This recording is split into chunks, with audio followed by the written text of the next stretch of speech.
Bir operasyon sahasında mevzilendiğinizi ve düşman askerinin bulunduğunuz bölgeye operasyon yapmasını beklediğinizi düşünün. Siz gizlilik avantajını kullanma rahatlığıyla etrafı izlerken bir anda karşınıza üzerinde hassas füzeler taşıyan robot köpekler çıkmaya başlıyor. Sokaklarda, saklandığınız binalarda her yerde hareket edebiliyorlar ve arama yapabiliyorlar. Böyle bir durumda, şöyle bir ortamda psikolojik üstünlüğü düşmana kaptırır mıydınız? Hayır diyen şu an hayatında bir FPS savaş oyunu bile oynamamıştır muhtemelen. Çünkü kesinlikle düşman daha operasyonun başlangıcında psikolojik üstünlüğü ele geçirir. Peki böyle bir şey mümkün mü? Evet mümkün. Peki daha özelde Türk ordusunun böyle bir yeteneği var mı? Evet var. Belki daha önce duymamışsınızdır ama Roketsan'ın hassas lazer güdümlü füze atabilen bir robot köpeği var. Ve bugün hızlıca bu Kozmete işbirliğini konuşuyoruz.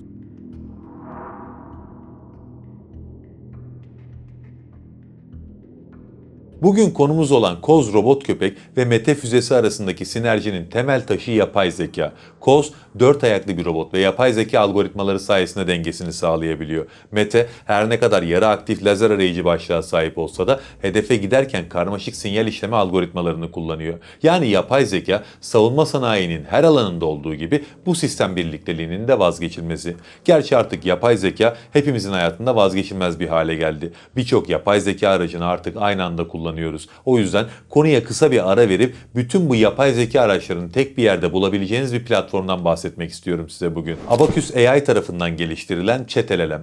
chatllm.abacus.ai adresinden ulaşıyoruz. Zaten linki açıklamaya ve yoruma eklerim. ChatLLM üzerinden bildiğiniz bütün yapay zeka modellerini kullanabiliyorsunuz. Bütün modeller tek bir yerde. Bu sayede chat kısmında şu butondan farklı yapay zeka modellerini seçerek aynı soruya farklı modellerden cevaplar alabiliyorsunuz. Daha da önemlisi, eğer burada root LLM'i seçerseniz yazdığınız komuta en uygun modeli sistem otomatik olarak seçiyor. Görsel üretmek istediğinizde Nano Banana 2'den GPT Image 1.5'e kadar bütün modelleri bulabiliyorsunuz. Video kısmında da VO3.1'den tutun da Sora 2'ye kadar bütün video modelleri var. PowerPoint'i seçtiğiniz zaman yapay zeka size derin araştırılmış profesyonel sunumlar hazırlıyor. Sistemin en güçlü yönlerinden biri de Deep Agent. Siz fikri veriyorsunuz, o web sitesinden AI ajanlarına, mobil uygulamalardan başka yapay zeka uygulamalarına kadar birçok şeyi adım adım kendisi hazırlıyor. ChatLLM'in en büyük avantajı da fiyatı. Bütün bu uygulamalara aylık sadece $10 gibi fiyata ulaşabiliyorsunuz. Dediğim gibi sitenin linkine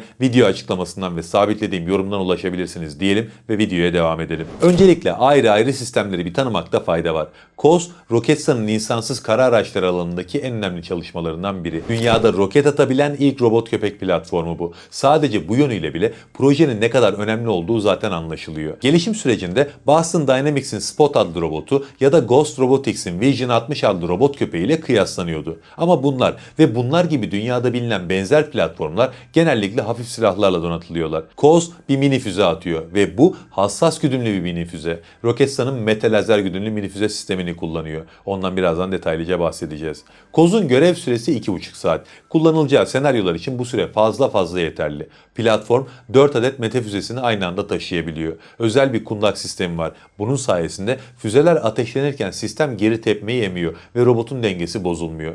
Peki bir insansız kara aracı yapmak varken, yani tekerlekli bir sistem yapmak varken neden kontrolü çok daha zor olan 4 ayaklı bir sistem geliştiriliyor ve bunun için çaba sarf ediliyor diye düşünmüş olabilirsiniz. Ama Koz 4 ayaklı yapısı sayesinde merdivenleri çıkabiliyor. Yıkılmış binaların enkazlarının üzerinden geçebiliyor. Sığ su birikintilerinde hareket edebiliyor ve bozuk arazilerde sıkıntı yaşamadan ilerleyebiliyor. Tekerlekli sistemlerde bunu sağlamanız gerçekten çok zor. Zaten bu yüzden meskun mahal çatışmalarında Koz çok ciddi bir operasyonel esneklik anlamına da geliyor. Çok gelişmiş bir elektrooptik sistemi var. Gündüz ve gece görüş kabiliyetinin yanında termal görüntüleme ve lazer mesafe ölçümü yapabiliyor. Bu sensörler robotun hem navigasyonu hem de hedef tespiti için hayati önem taşıyan sensörler ve yapay zeka desteğiyle bu sistemler mükemmel şekilde çalışıyor. Yani Koz özellikle meskun mahal gibi operasyonlarda askerimizin hareket alanını ciddi anlamda genişletebilecek bir platform. Ve bunu yaparken de eski usul sadece gözetleme ve keşif odaklı çalışmıyor. Mete lazer güdümlü mini füze sistemini kullanıyor.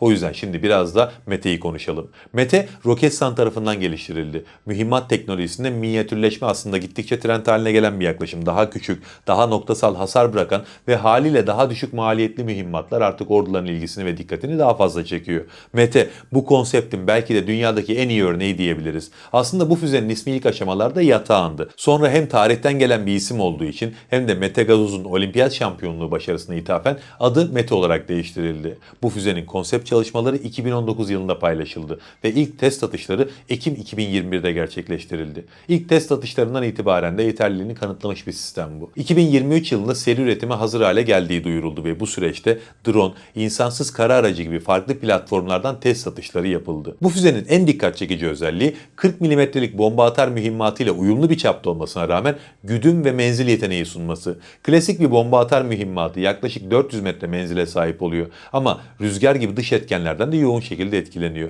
Mete 1000 metrenin üzerindeki hedefleri 1 metre hassasiyetle vurabiliyor. Yani aslında bir cerrahi operasyon kabiliyetinden bahsediyoruz şu an. Yaklaşık 50 santimlik ve 1,4 kilogramlık bir füze bu. Yarı aktif lazer arayıcı başlığa sahip. Harp başlığı da parçacık tesirli ve hafif sırt delici. Bu füzenin kullanım alanı sadece Koz'la da sınırlı değil. Mete yeni nesil bomba atarlardan tek bir asker tarafından ateşlenebiliyor. Mini İHA'lar, Barkan gibi insansız kara araçları ve hatta insansız deniz araçları üzerinden de kullanılabiliyor. Hatta bu platform çeşitliliğiyle Türk ordusunun envanterindeki en esnek mühimmatlardan biri bu. Yani ilk başta konuştuğumuz Koz önemli ama Mete ile birlikteliği çok daha önemli. Şimdi biraz buna odaklanalım. Çünkü Koz robot köpek platformunun Mete füzeleriyle donatılması basit bir araç silah entegrasyonu değil. Onun ötesinde bu ciddi bir güç çarpanı oluşturuyor. Özellikle yüksek riskli operasyonel ortamlarda bu ikili personelin yerini alıp can kaybını minimize edebiliyor. Bir operasyon ortamında meskun mahalde tehlikeli bir yere girerken bir asker şehit olacağına 1000 tane koz imha edilsin. Can yerine gelmez ama bu sistemler yerine konur.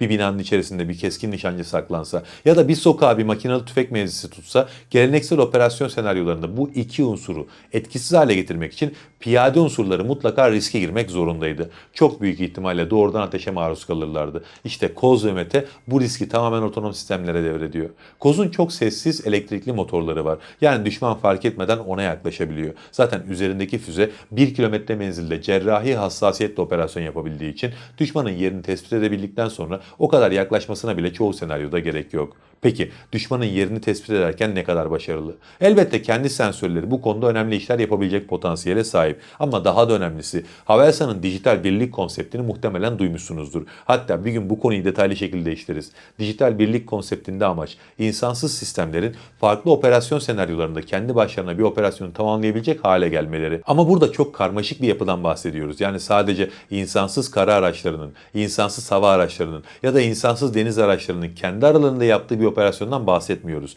Bu üç grubunda birlikte hareket edişi bizim konumuz. Mesela önümüzdeki örnek üzerinden bu konuya bakarsak, Koz dijital birlik konseptinde diğer insansız sistemlerle tam entegre şekilde çalıştırıldığında gizli bir mevziyi diğer insansız sistemlerin yardımıyla kolayca bulabilir. Mesela havada uçan bir BAHA ya da başka bir insansız hava aracı yerdeki bu hedefi lazerle işaretler, Koz bu lazer izini takip edip Mete füzesini ateşler. Bu sayede hedefi kaçırma ihtimali ortadan tamamen kalkar. Bir de düşünün ki dijital birlik konseptinde en önemli kavram sürü operasyonları. Yani onlarca insansız sistemin belli bir bölgeyi koordineli şekilde ve otonom şekilde temizlemesi. Böyle bir operasyon senaryosunda başrolü alacak sistemlerden biri muhtemelen Koz olacak. Yani hangi açıdan bakarsanız bakın Koz, Türk ordusuna ciddi bir operasyonel avantaj kazandırıyor. Son yıllarda yaşanan savaşlarda zaten meskun mahallenin öneminin ne kadar arttığını hep birlikte gördük. Suriye Savaşı'ndan tutun Ukrayna Savaşı'na kadar yaşanan bütün büyük çaplı savaşlar bize en sert çatışmaların artık meskun mahalde yaşandığını gösterdi. İşte Koz Mete birlikteliği bu yeni anlayışta bize çok önemli katkılar sağlayacak. Bir de bence